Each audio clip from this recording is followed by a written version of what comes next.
Bonsoir. Bonsoir.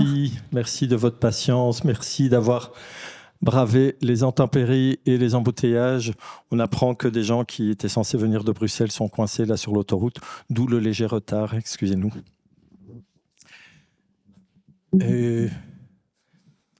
Oui, je voudrais avant tout remercier très chaleureusement Fabienne Aucan et Bertrand Lahaut de m'avoir offert la possibilité de travailler à cette conférence d'un médium à l'autre. Donc, ça a été pour moi l'occasion de porter un regard à la fois intro et rétrospectif sur quelque chose comme plus de 2 décennies de pratique artistique. Et l'idée n'est pas de présenter ou de vous mettre en contact avec toutes les œuvres, mais plutôt d'aborder le travail à travers la question du médium, justement, du choix du médium. C'est-à-dire, il s'avère que j'ai une formation de cinéaste.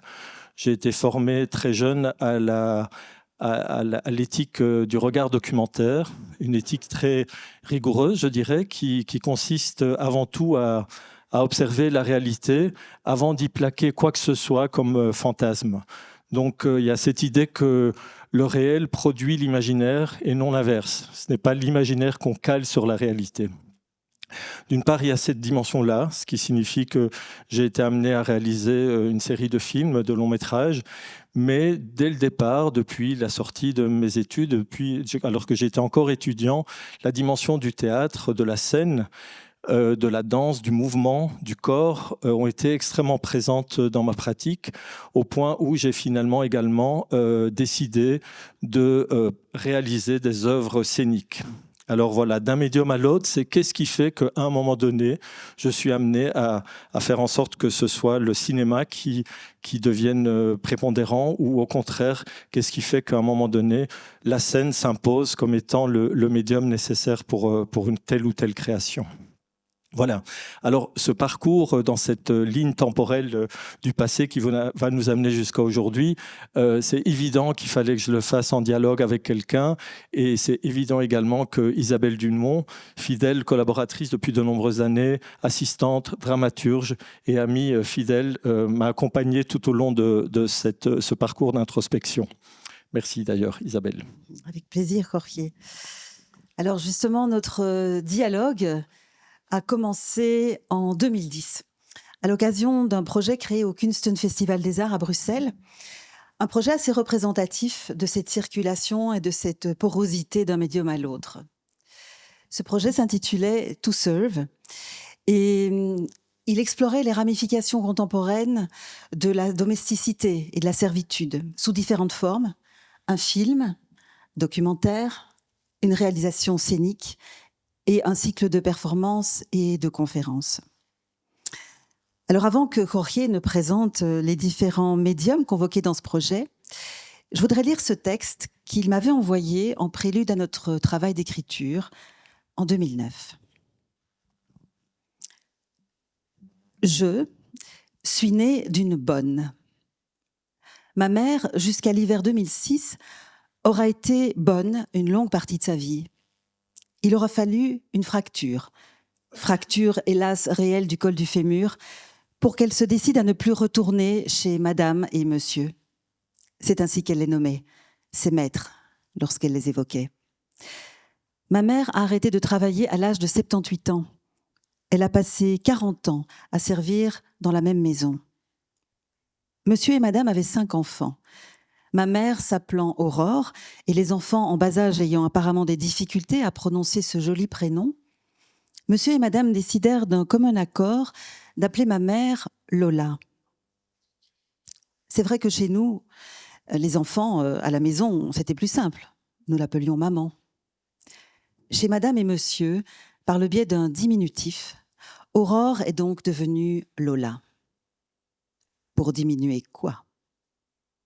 Ma mère, bonne donc, mais les tantes aussi, toutes bonnes.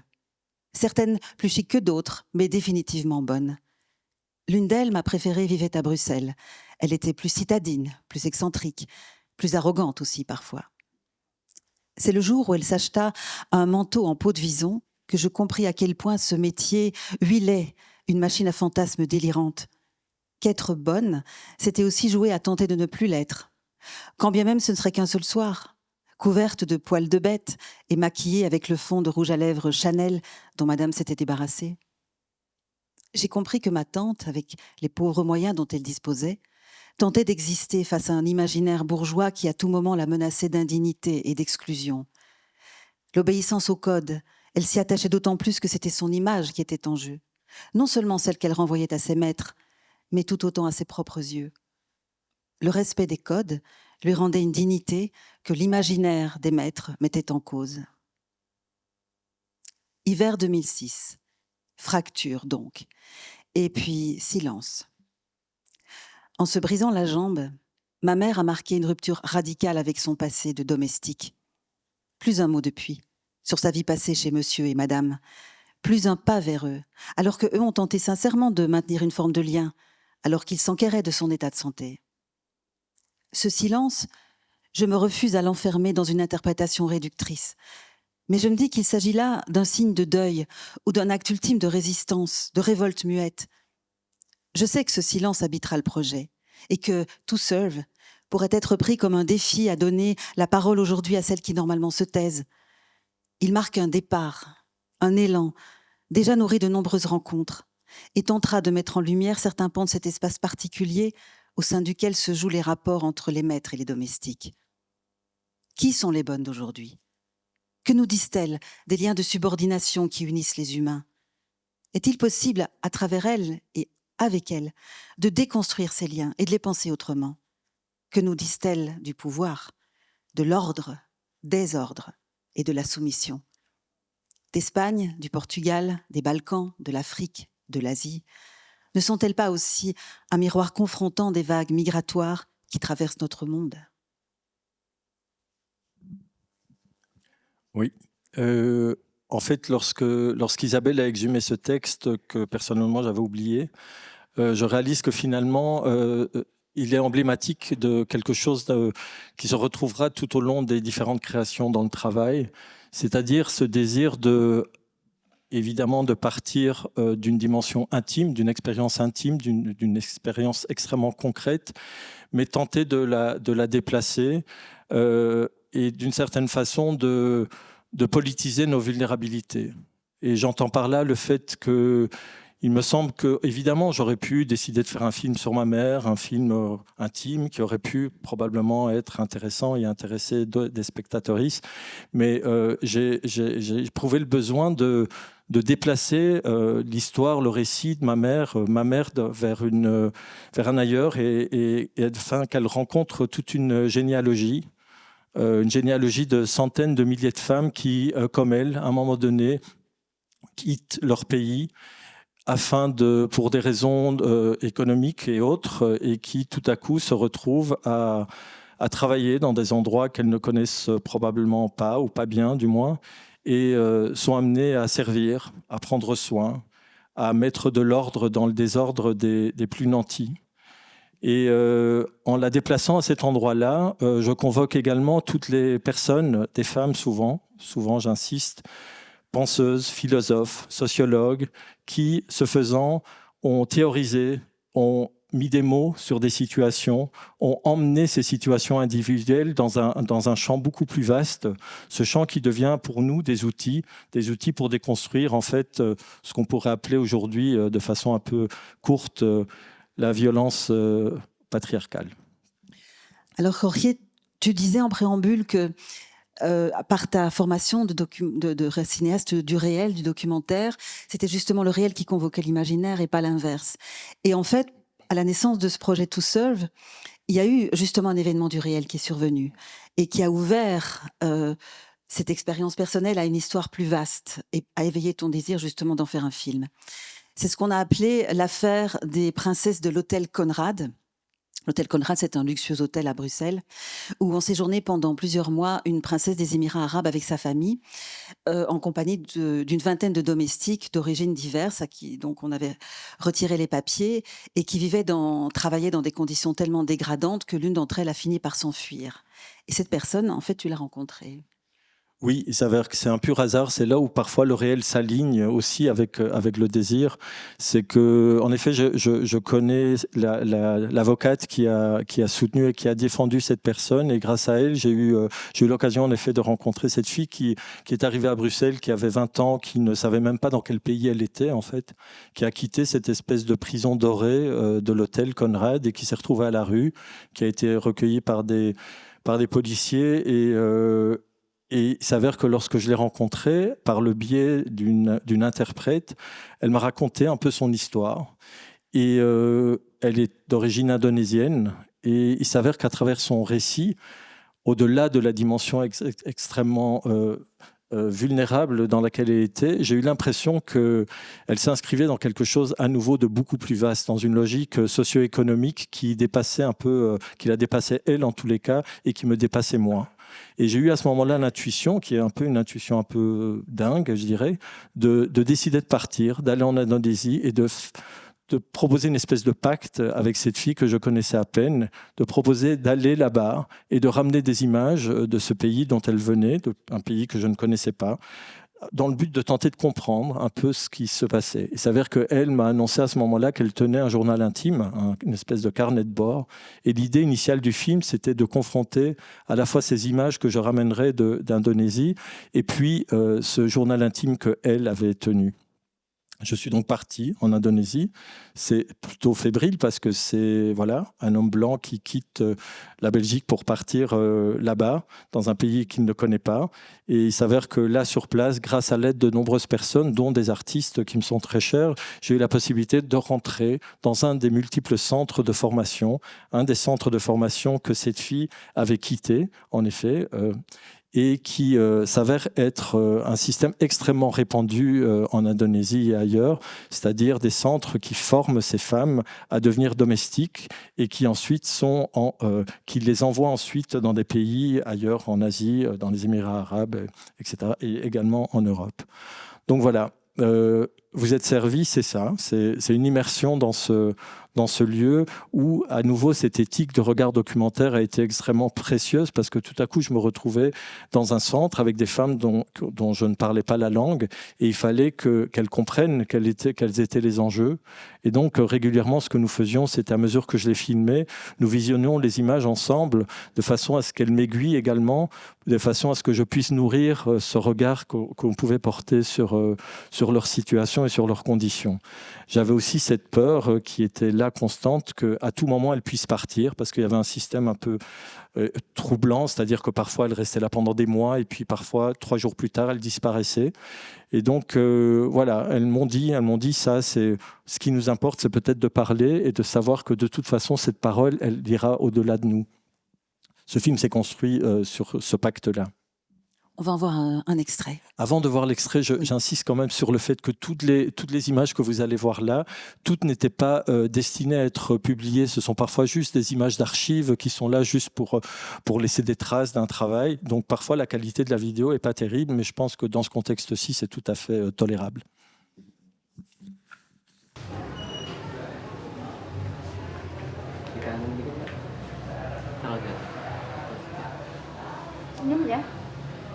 Tisnya mana? Oke. Lagi. Ayo senyum lagi. Senyum. Yang mulus aja, Pak. Satu tuh, Pak. Senyum lagi, ayo keluar giginya, ayo. Senyum. Terus. Gini. Gitu jadi. Jangan terlalu kenceng banget. Lagi, Mbak. Terus. Nah. Lagi, senyum lagi. Terus. Satu tuh, Pak. Kurang los. Yang los, yang lebar. Nah, pokoknya naik juga jadi, lo. Mas saya mobil biasa loh Mbak tadi. Cis, kayak gitu. Oke. Di kanan dikit kepalanya. Ya. Senyum ya, Mbak. Santai ya, Mbak, santai. Senyum ya, sing los. Lagi. Los.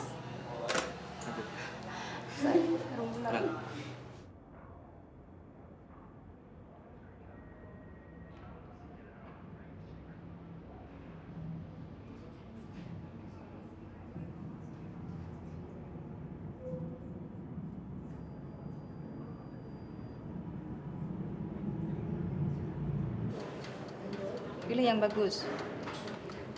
有线比较好的 jejer miring ya, ke arahnya miring karena kita potongnya akan miring. Nia cie pang piente, itu yang gefang.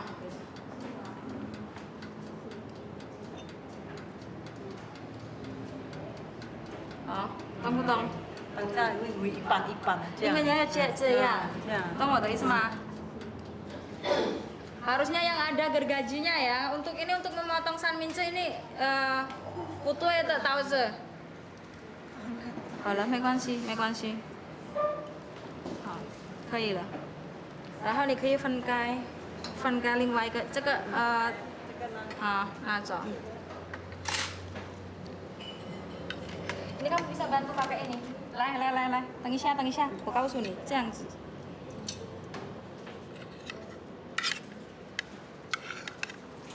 用2个这样子，懂我的意思吗？用harus dua ya, jangan sampai satunya berantakan, lanci pacau. Pura-puranya udah ini ya, udah ada sway ya, ini udah ada apa kerannya, jadi nggak usah benar-benar dikasih, air udah otomatis mengalir ya. Kalau ke sian an sepower nah ho yo an program and start option.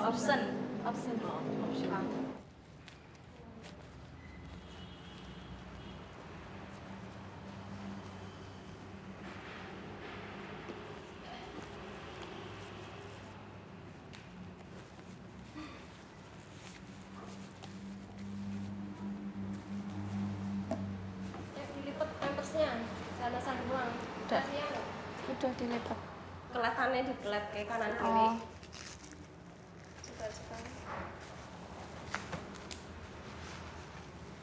iya jangan ini biasa ya belum gini ya harus dibuang rapi kecil 都可以了。然后围到Natio. Kita kan akan setelah bayi minum susu, kita akan mensendawakan. Jadi ini harus dilepas. Karena ini kan kotor kena susu, nanti kan di punggung kita ditepuk biar nggak kotor.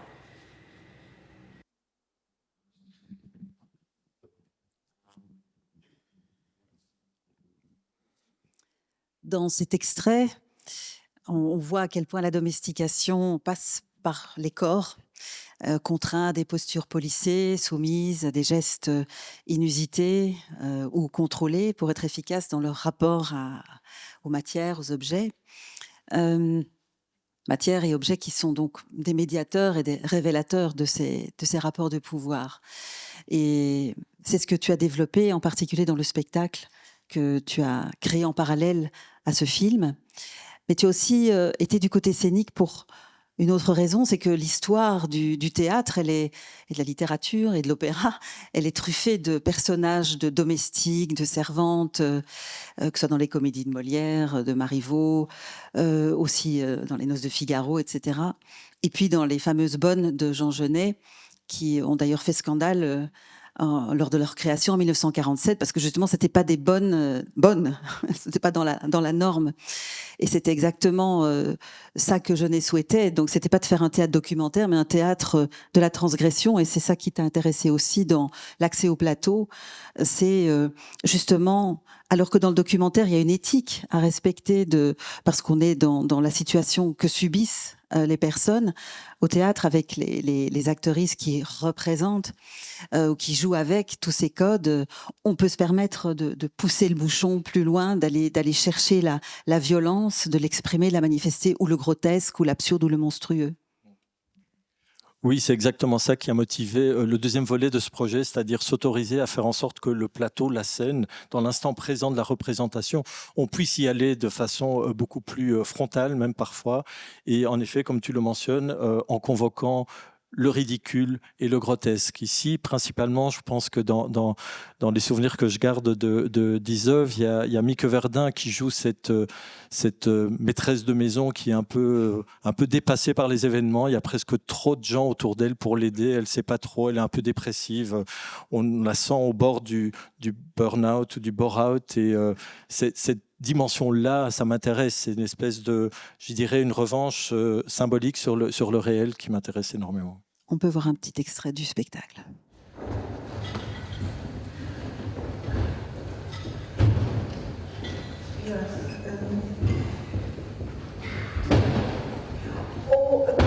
Voilà.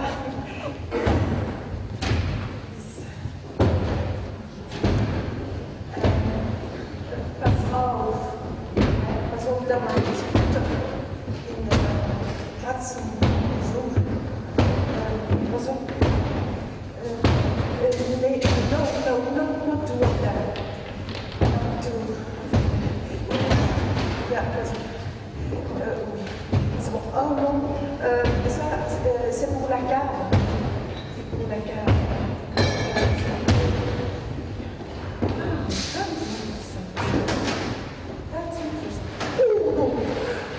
Never put children's shoes on the microwave. That's so dangerous. But, no, that belongs to the other side of the house. That belongs to the other side of the house. No, the other side of the house.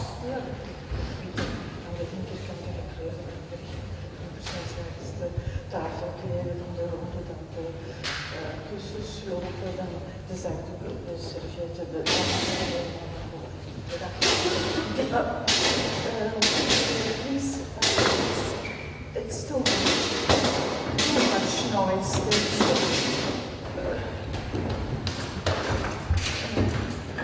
Céline. Céline, quand tu as fini, tu continues? Yeah, okay. Nee, ik zat wel in. I'll do it. Okay, leave it. I'll do it.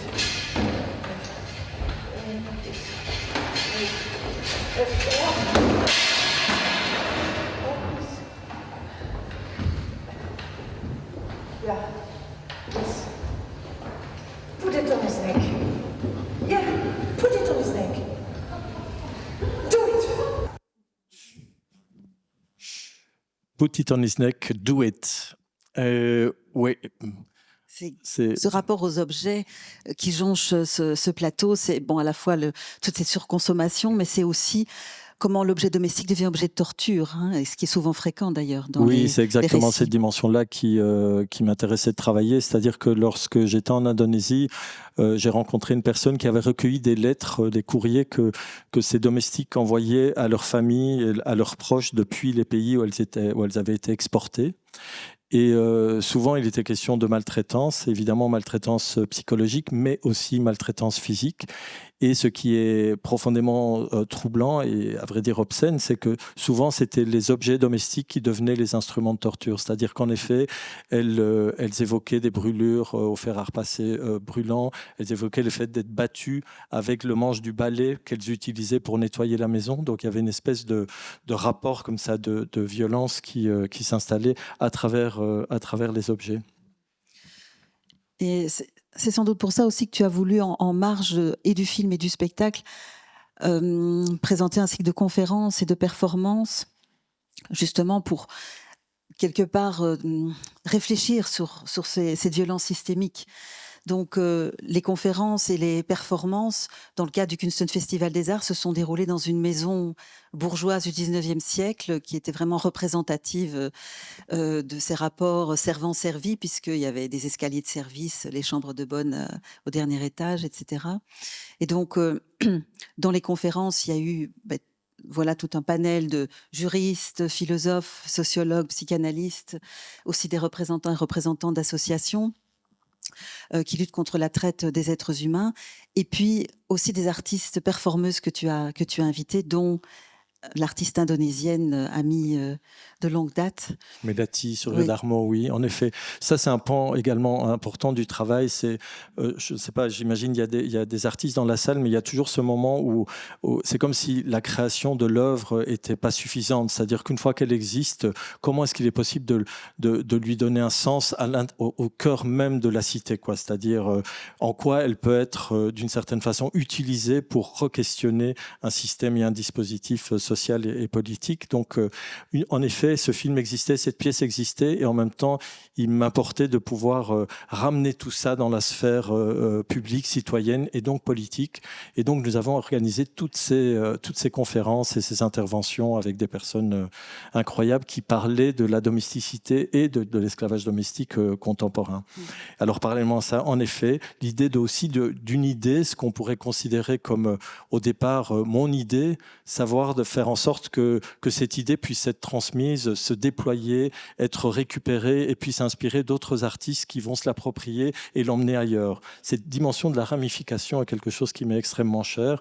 Et dans ce cas, Melati Suryodarmo, qui est une performeuse qui est indonésienne, donc qui m'a beaucoup aidé lorsque j'étais en Indonésie pour le film, a également déployé tout un travail.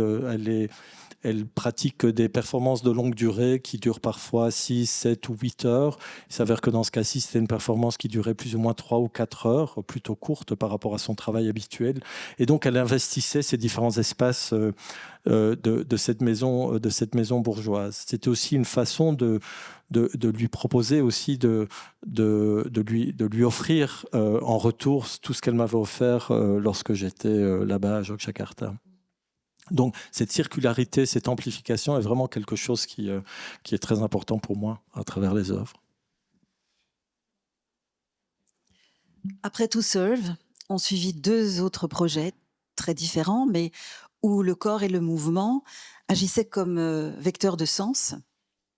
Un film, Before We Go, qui aurait dû être un spectacle, et un spectacle, Uniform, qui aurait dû être un film.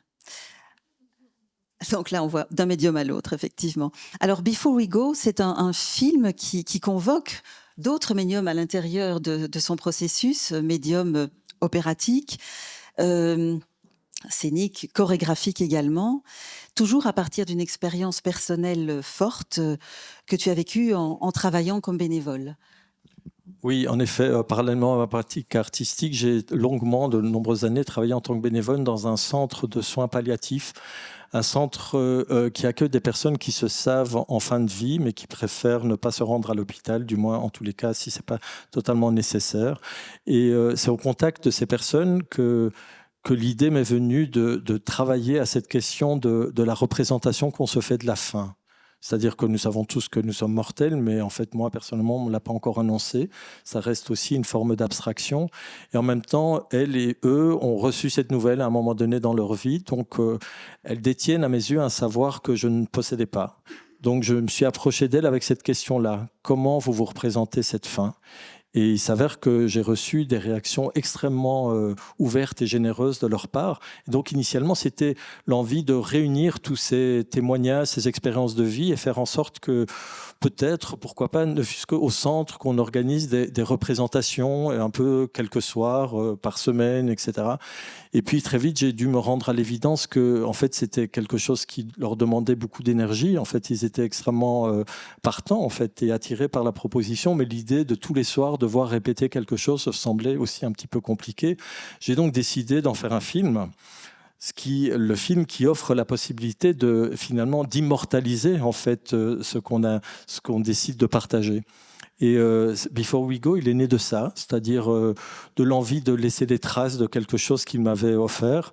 Et j'avais pas envie de faire un documentaire sur le centre, un documentaire qui aurait été un peu réaliste sur le mode de fonctionnement du centre. J'avais l'impression que je connaissais ça par cœur d'une certaine façon. J'avais besoin aussi d'être moi-même surpris. Et donc, j'ai proposé aux personnes du moins qu'ils souhaitaient de migrer, de quitter l'espace thérapeutique et d'aller vers un endroit qui me semble aussi emblématique de la représentation du tragique, qui est une maison d'opéra, en l'occurrence l'Opéra Royal de la Monnaie à Bruxelles. Voilà. Et à cet endroit-là, j'ai proposé des rencontres. Des rencontres avec des chorégraphes. un médium chorégraphique qui était basé sur l'amitié que tu avais avec ces artistes, mais qui était aussi lié à cette envie d'à nouveau investir les corps, des corps qui sont dans des limites physiques et en même temps qui sont sollicités dans un processus de création. Oui, à nouveau, c'était vraiment cette dimension de la vulnérabilité. Bon, voilà, je ne vous apprends rien. La fin de vie nous emmène un peu en périphérie de la vie, d'une certaine façon, un peu à l'ombre, à l'ombre de la vie, alors que les danseurs, danseuses, chorégraphes sont amenés à, au contraire, tous les soirs, exposer à la lumière sur un plateau leur art. Et il m'a semblé intéressant ce contraste entre cette ombre et cette lumière, de faire en sorte qu'ils se rencontrent dans l'espoir que quelque chose d'inouï puisse se produire. Alors, tu n'as pas choisi non plus ces trois chorégraphes par hasard. Il s'agissait de Meg Stewart, Benoît Lachambre et Simone Autoloni, qui, tous trois, développent un langage chorégraphique où justement le corps est confronté à ses limites, où le corps est possédé ou dépossédé ou désorienté. Et donc, avec ce bagage qu'ils apportaient et leur empathie aussi, ça a pu créer vraiment une qualité de rencontre dans les duos qu'ils ont formés. Et je propose qu'on envoie un extrait. Oui, bien sûr.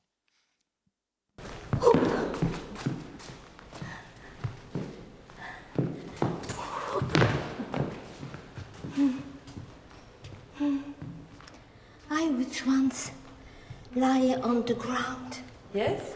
But I'm not sure I can get up. But I would like that my body feels the ground. And are you able to do it with me? Sure. Otherwise, we have to call men. There's some men around here we can ask. So, Do you want to do it on over there or here? It's the same. Yeah, here. How Over here. early? Let's go over here. Yeah. I never did it since 8 years. But if you feel the I ground, feel. Come you, I'm you done. feel the security of the earth. You can lay the menu if you want. Uh,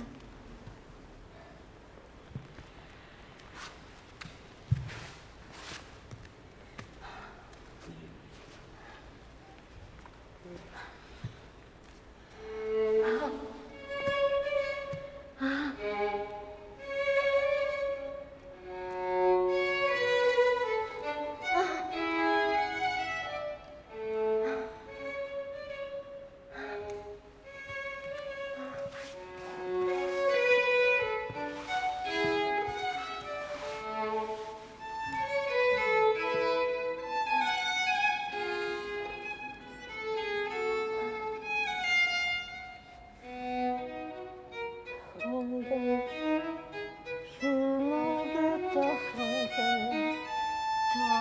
draußen Elysium, wir betreten Feuertrunken, göttlicher dein Heiligtum.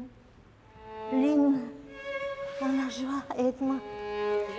Profite de ma Sing, joie. I didn't know what you're singing. Just enjoy my pleasure. I feel the ground.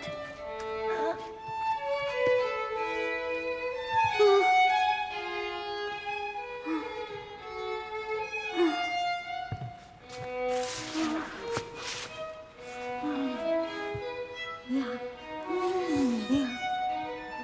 Like a mother and her child. Yes. Oh, I'm glad to meet you, Meg.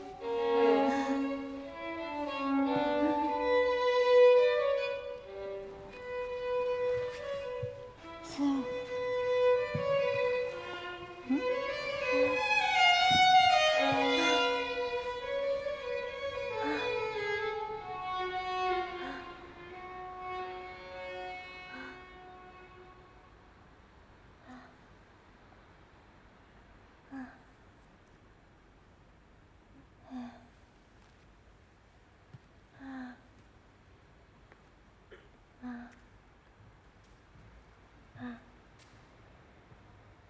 now.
I began to warm and chill to objects and their fields, a ragged cup and a twisted mop, the face of Jesus in my soup, those sinister dinner deals, a meal trolley's wicked wheels, and a hooked bone rising from my food, all things good or ungood. And the mercy seat is waiting, and I think my head is burning, and in a way I'm yearning to be done with all this weighing of the truth. An eye for an eye and a tooth for a tooth, and anyway I told the truth, and I'm not afraid to die.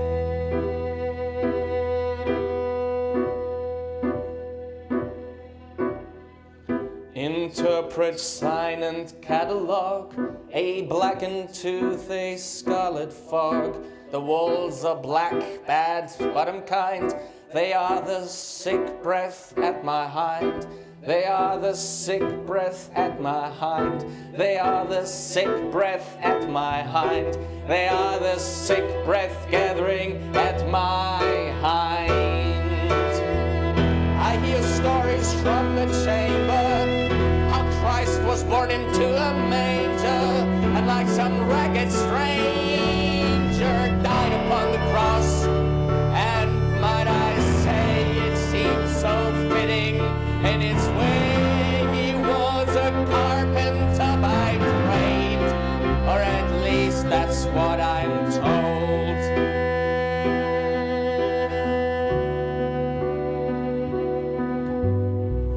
My kill hand tattooed evil across his brother's fist. That filthy five did nothing to challenge or resist. In heaven his throne is made of gold, and the ark of his testament is stowed. A throne from which I'm told all history does unfold. Down here it's made of a wooden wire, and my body is on fire. And I'm not afraid to die, and the mercy seat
Je sais Que pas si dire? tu veux dire. Désolé, ça m'émeut en fait à chaque Oui, fois que moi je vois aussi. cette séquence. Non, je pensais à Meg Stewart qui, au moment de dire au revoir à Lydia après le tournage, c'était un tournage très intense, très court, c'était à peine 12 jours de tournage. Meg a dit à Lydia, je ne danserai plus jamais de la même façon. Voilà. Et je pense qu'elle était sincère. Peut-être je propose de passer à un autre registre en ce qui concerne les Voilà, corps. ce spectacle Uniform que tu as créé donc avec Simone Ottoloni, un des chorégraphes qui était donc dans le film Before We Go.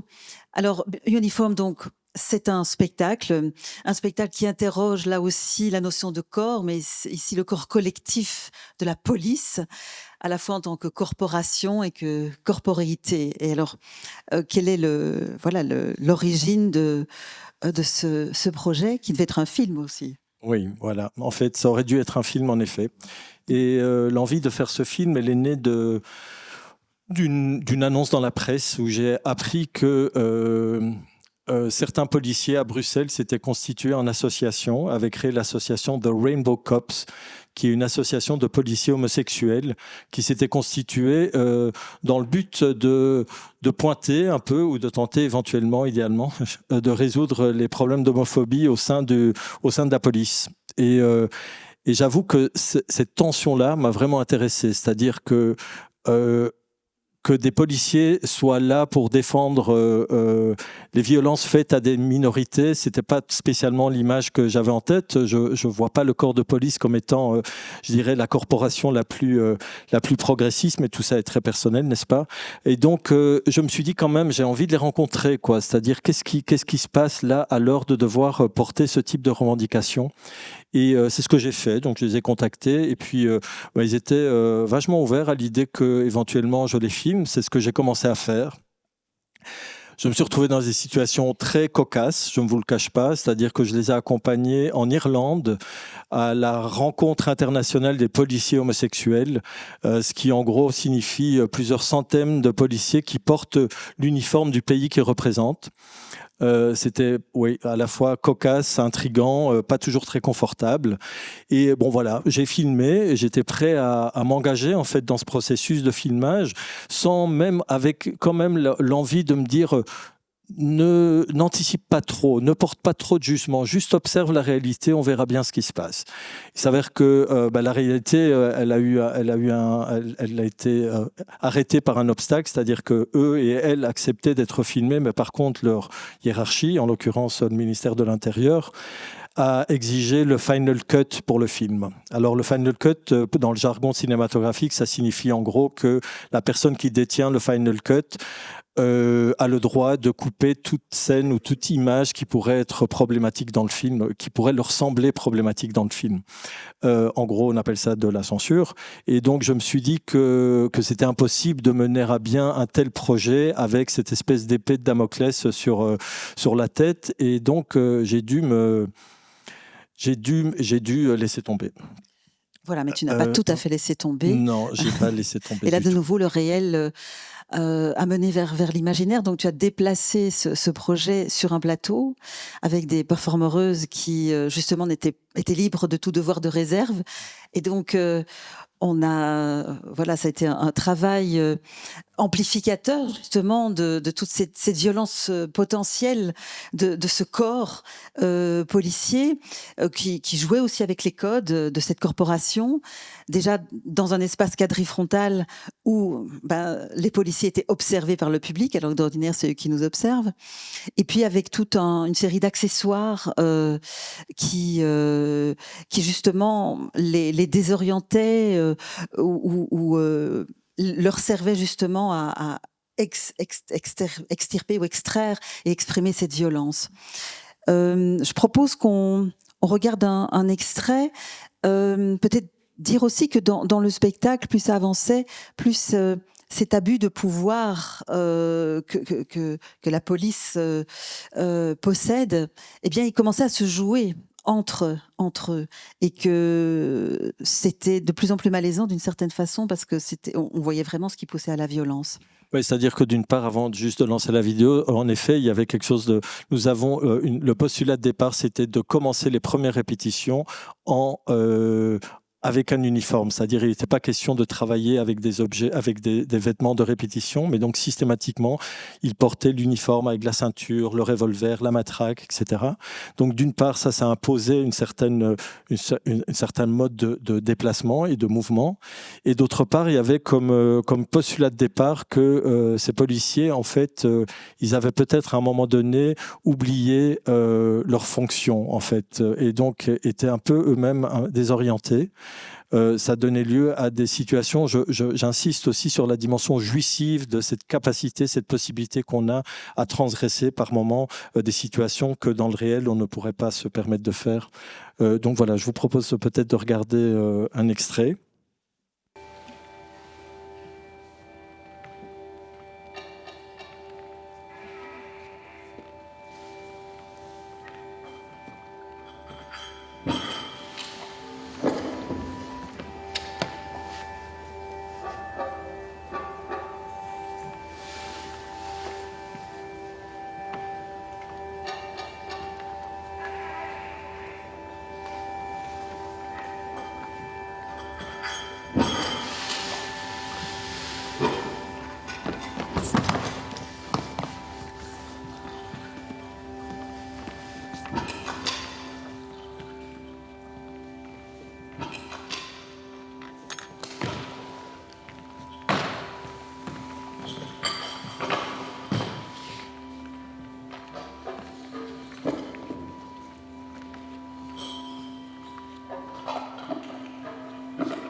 Peut-être un mot sur ce geste de soumission.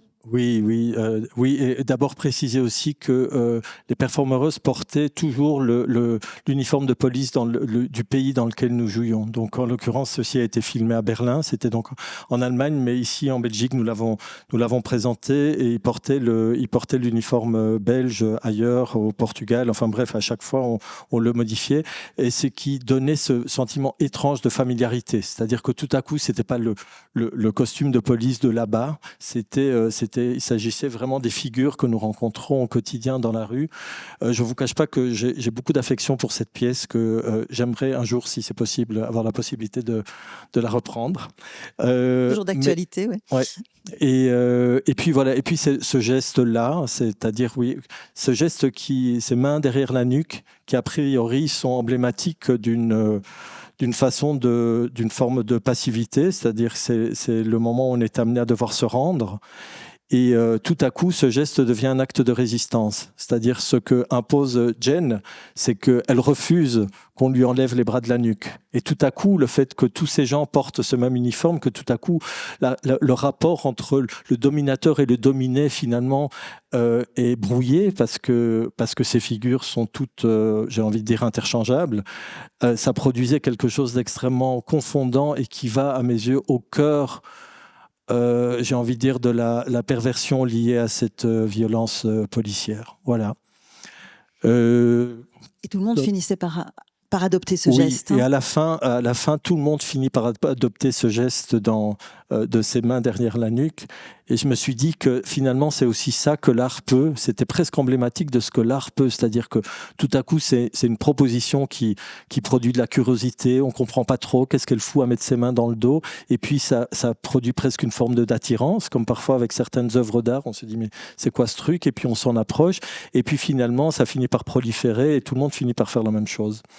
Il y avait quelque chose de cet ordre-là qui m'intéressait dans ce geste en particulier, dans la façon dont nous l'avons travaillé dans la pièce. J'insiste donc avec Simone Otterlund, compagnon de longue date et collaborateur extrêmement précieux.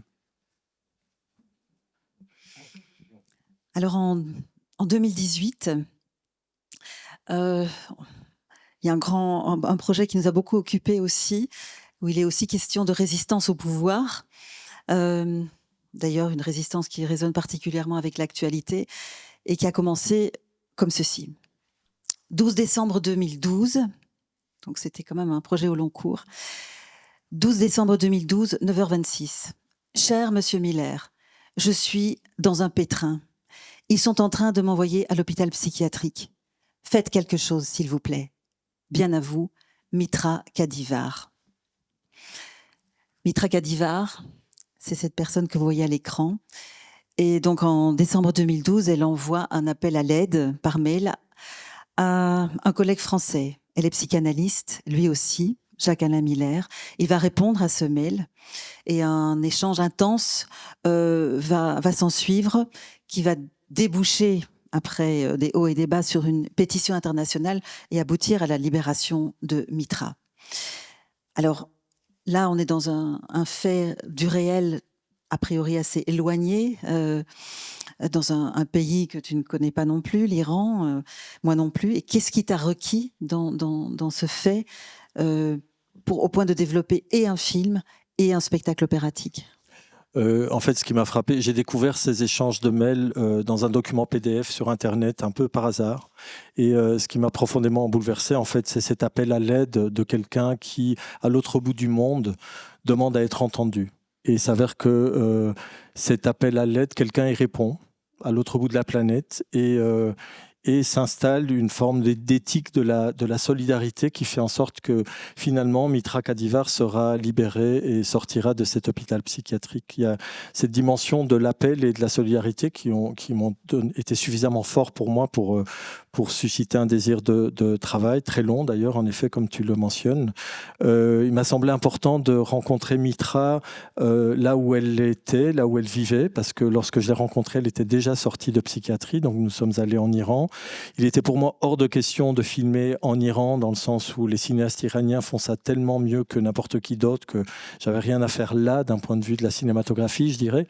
Et puis, par contre, ce qui m'intéressait, c'est de voir comment la situation de Mitra, c'est-à-dire une situation d'enfermement au sein d'un institut psychiatrique, de voir comment cet enfermement résonnait ici en Occident, dans cette partie-ci du monde.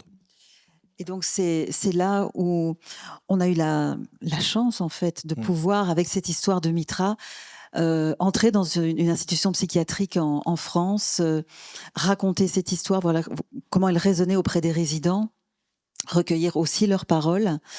Et en même temps, dans le film, on voit ces moments d'isolement, d'enfermement et la souffrance qui s'en dégage, et comment aussi on ne veut pas voir la folie. On la met aussi à la périphérie de la société. En même temps, dans ce processus filmique, il y avait le processus de filmer la pièce opératique en train de se préparer, où là, dans le projet d'opéra, c'était justement se saisir de ce que l'opéra peut offrir, c'est-à-dire une amplification de la voix par le chant, par les affects que le chant, les affects que le chant suscite, et donner vraiment à Mitra aussi, lui redonner sa voix. Oui, c'est ça. C'est vraiment l'idée finalement assez simple, c'est-à-dire de comprendre qu'à un moment donné, Mitra, dans l'institut psychiatrique, n'a plus aucun contact avec l'extérieur, n'a donc pas accès ni aux mails ni au téléphone. Et je me suis dit, et tiens, et si justement, alors que sa voix est silenciée, s'il était possible, comment faire pour amplifier sa voix? Et il m'a semblé que le chant opératique était peut-être le mode d'expression qui se rapprochait au plus près, qui allait au plus près de la vérité émotionnelle des êtres. Donc c'est ce qui a fait que c'est un projet un peu fou, mais ces échanges d'emails, nous les avons transformés en livrets d'opéra. Voilà, alors on va peut-être voir 2 extraits, Oui.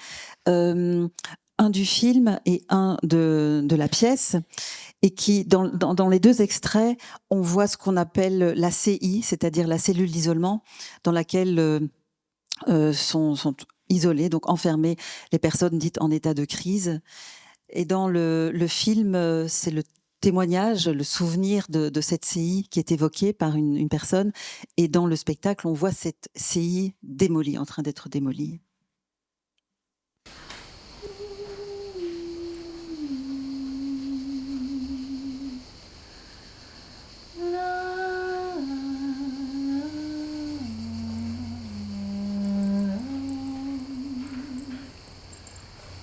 Là, on a le passage, j'ai le souvenir de la CI qui est ici.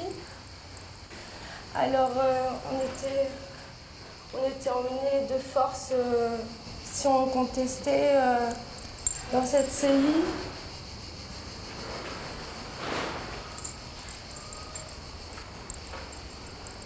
Et là, c'était 4 murs où il n'y avait rien du tout dedans. Et la CI, c'était vraiment terrible. Mais le plus terrible, je crois, c'est de voir personne quand on est à l'intérieur et de ne pas avoir de repères temporels.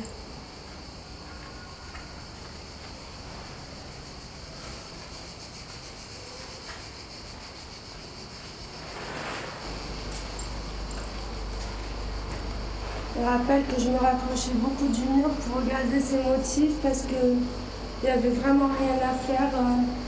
Passer des journées entières dans cette série entre 4 murs à rien faire. Là, il y avait le lit.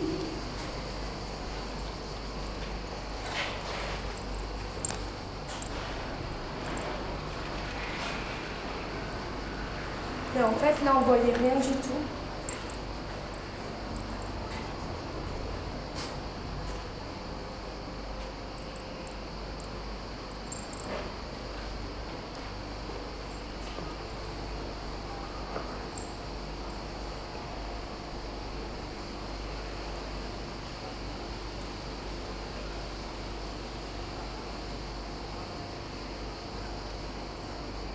Il y a tous les soirs une infirmière qui venait me donner une cigarette. Elle ouvrait la porte et j'attendais impatiemment qu'il soit 6 heures. Je regardais, il était 3 heures, il était 4 heures, il était 5 heures. Enfin, il était 6 heures, je pouvais fumer ma cigarette. Et elle ouvrait la porte et puis là, je pouvais enfin discuter quelque chose avec quelqu'un, dire quelque chose à quelqu'un parce que c'était vraiment, je pouvais rien faire en fait dans cette série. Donc là, je pouvais discuter avec quelqu'un et c'était réconfortant et je m'en rappellerai toujours.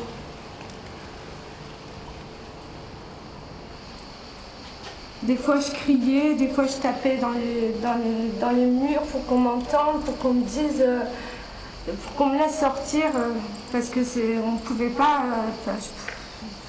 c'était impensable de rester trop longtemps dans cette pièce. Je me souviens que des fois je disais des insultes parce que je trouvais ça injuste qu'on me punisse dans cette salle. Et voilà.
On va remettre un peu de lumière.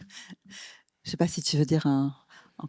Non, simplement dire que voilà, cette porosité entre les différents médiums, peut-être cette pièce est emblématique de ça, c'est-à-dire que d'un côté, il y avait le film qui était totalement autonome, cette pièce qui également était autonome, et puis par moment, en fonction des situations, certains festivals proposaient la programmation des deux, et donc c'était à nouveau cette faculté, cette possibilité d'aborder un même sujet à travers des médiums différents, et donc d'aborder aussi des thématiques au sein du sujet différentes. Et puis aussi de faire s'interpénétrer les médiums, puisque des images filmiques intervenaient dans le spectacle et que dans le film, le processus créatif de l'opéra était à l'œuvre.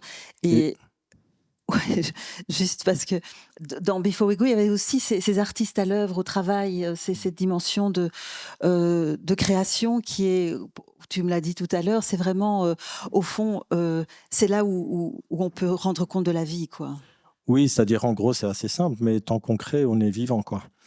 Et donc, en effet, vive la création. J'insiste aussi, c'est comment le réel peut parfois simplement arriver et s'incruster sur le plateau, dans le sens où, en effet, la scénographie, elle était constituée de tous les débris de cette chambre d'isolement qui a été démolie.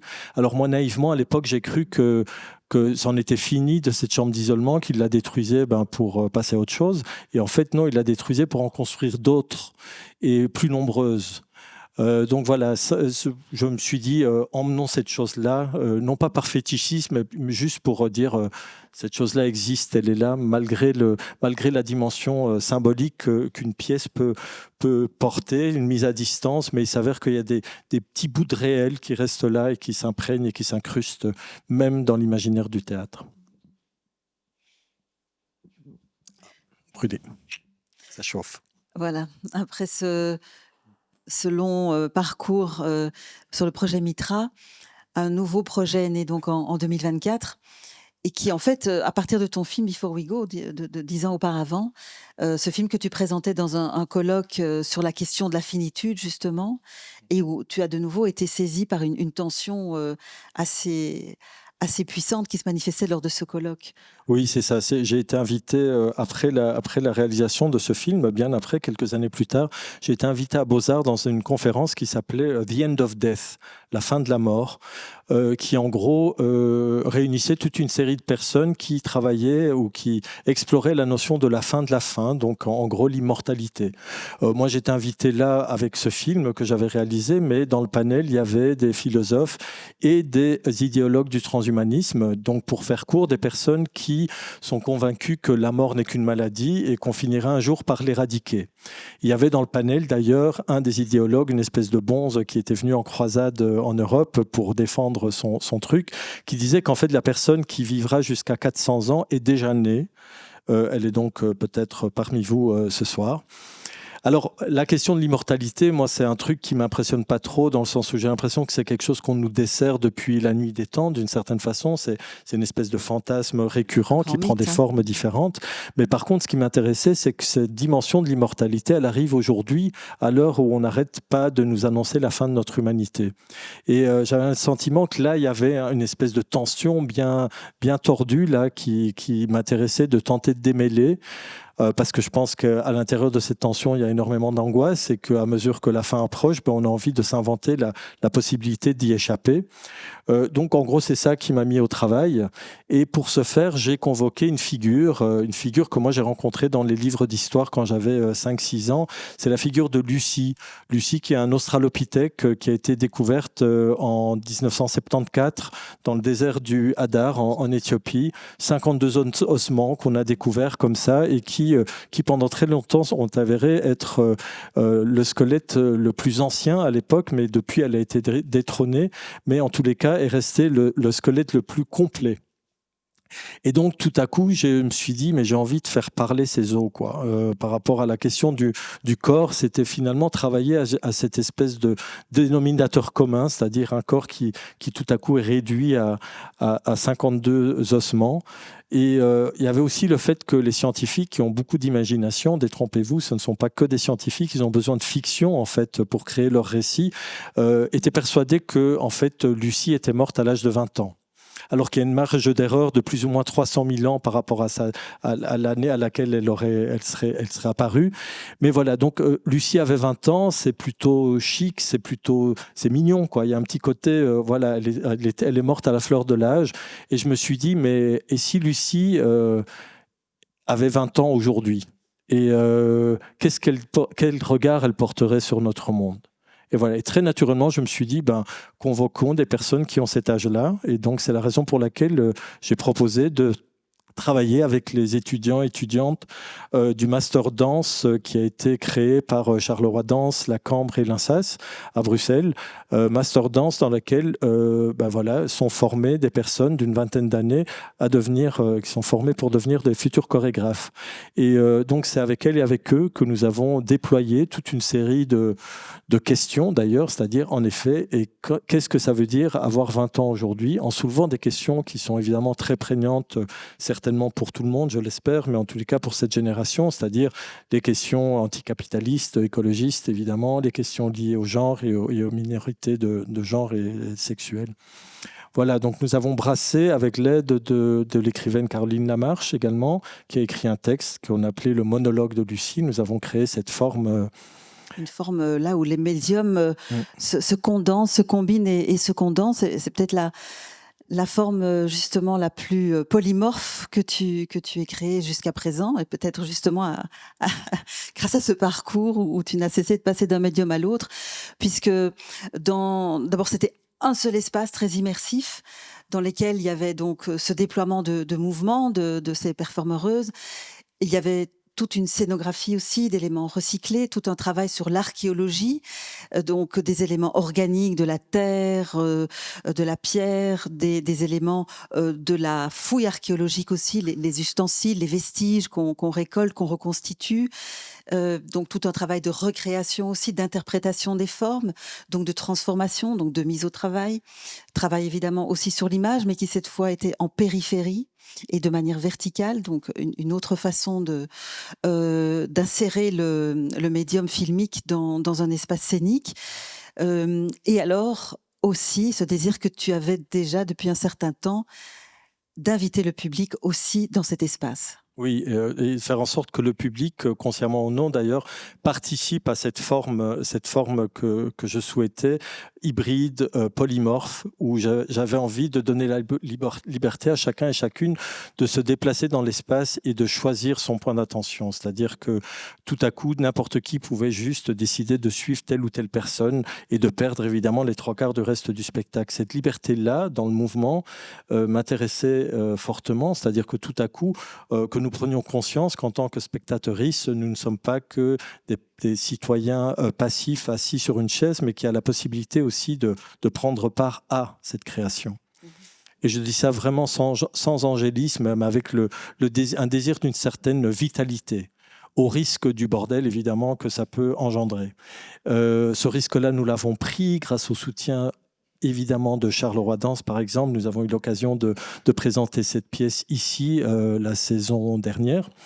Et bon, voilà, parler de la pièce, ça pourrait être très long. Et puisqu'il était question d'évoquer Lucie et 3 200 000 ans, j'ai préféré vous montrer une capsule extrêmement rapide qui rend compte justement de ce mouvement des spectateurs, des spectatrices au sein de la pièce. Rassurez-vous, ça dure 37 secondes, c'est super bref, mais ça vous donnera un aperçu de ce que vous avez peut-être raté.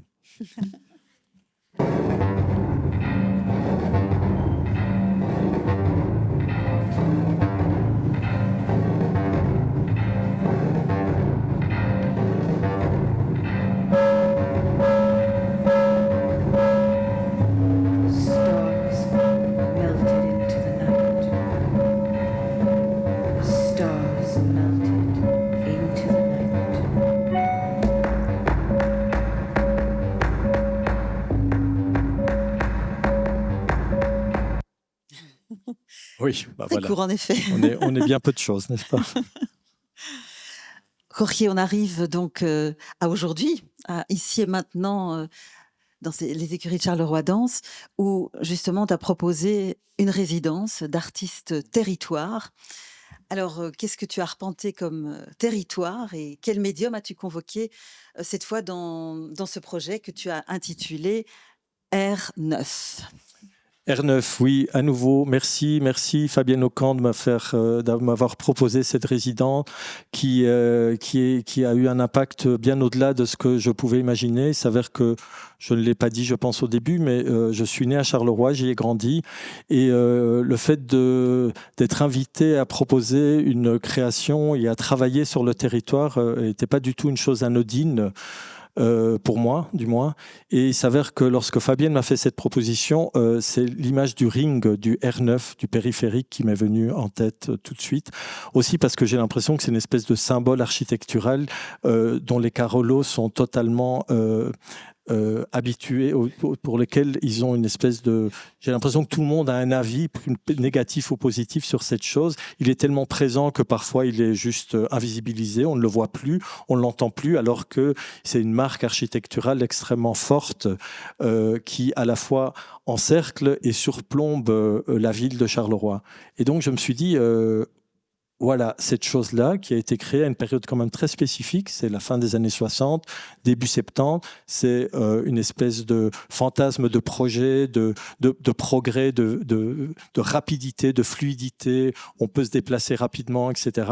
Toutes ces questions-là qui sont finalement, d'un point de vue philosophique, assez remises en question de nos jours, mais bref, cette chose existe et elle a produit aussi une économie et une écologie tout aussi singulière et parallèle, c'est-à-dire que là-haut les voitures circulent, au bas du ring, certaines personnes vivent, travaillent. Je pense aux personnes sans abri, je pense aux travailleuses du sexe, je pense à la végétation aussi qui a décidé d'investir et d'envahir les lieux de façon totalement anarchique et parfois très belle. Et donc l'enjeu, ça a été de réunir les citoyens, les citoyennes autour de cet objet.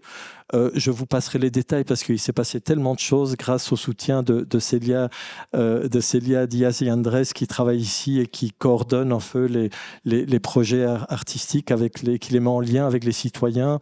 Il y a eu énormément de très belles rencontres avec des travailleuses et travailleuses de rue que je remercie infiniment de m'avoir invité dans leur processus de travail. Bref, tout ça, ça a brassé énormément d'idées, d'images et l'enjeu, j'insiste, c'était qu'au départ, il s'agissait de danser sur ce ring. Alors autant vous dire que je savais que ce serait une chose un peu impossible, même si depuis je sais que les ouvriers de la tech ont investi le ring et ont manifesté dessus pendant quelques secondes avant d'être éjectés par la police. Et je me dis que ben voilà, je suis pour la convergence des luttes, donc je ne désespère pas et je me dis qu'un jour nous y parviendrons. Mais entre-temps, il m'a semblé hyper important de travailler à réunir tous les affects, les sensations qui m'ont été partagées. Et donc, j'ai décidé d'investir un espace périphérique des écuries ici. Nous sommes dans la salle, le grand studio. La grande salle est de l'autre côté. Et puis, entre les deux, au niveau de l'accueil, il y a cette pièce que Jean Nouvel, dans son plan, appelait la salle de vestiaire. Il n'y a jamais eu de vestiaire construit dans cet espace. Et puis, je me suis dit, mais tiens, travaillons à cet espace périphérique et tentons d'en faire quelque chose. Voilà. Il a été question de coller énormément de strates et d'images sur ce mur. Et puis, la question qui s'oppose à cette dimension de vélocité, de rapidité, c'est en fait cette notion de l'arrêt et du stop, en fait.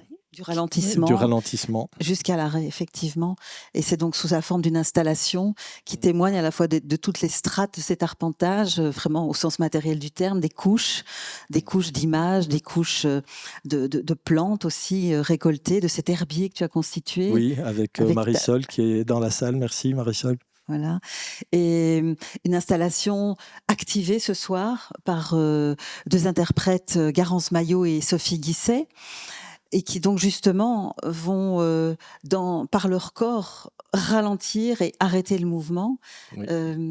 Donc voilà, je vous invite également à vous déplacer. Donc cette présentation se terminera avec cette performance qui a été réalisée également avec un soutien extrêmement précieux de Josefa Kinsella, qui a gravé ces herbiers que nous avons constitués sur des plaques en gyproc. Le résultat est vraiment magnifique. Josefa, qui est étudiante à la Cambre, qui donc sa vie artistique ne fait que commencer, mais me semble extrêmement prometteuse. Merci Josefa. Voilà, je propose. Alors aussi, voilà, puisqu'il s'agit du ring, il y a parfois aussi des problèmes d'embouteillage. L'espace est très petit. Je demanderai aux personnes extrêmement souples, et je suis sûr qu'il y en a beaucoup dans cette salle, de vous installer à l'avant de la scène. Et puis pour les personnes qui seront debout, rassurez-vous, ça ne dure que 15 minutes, c'est pas bien long. Et puis soyez indulgents par rapport à la question de la visibilité, mais je suis sûr que ça se passera très bien. Je vous remercie de votre patience et de votre écoute. Merci beaucoup.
Thank you.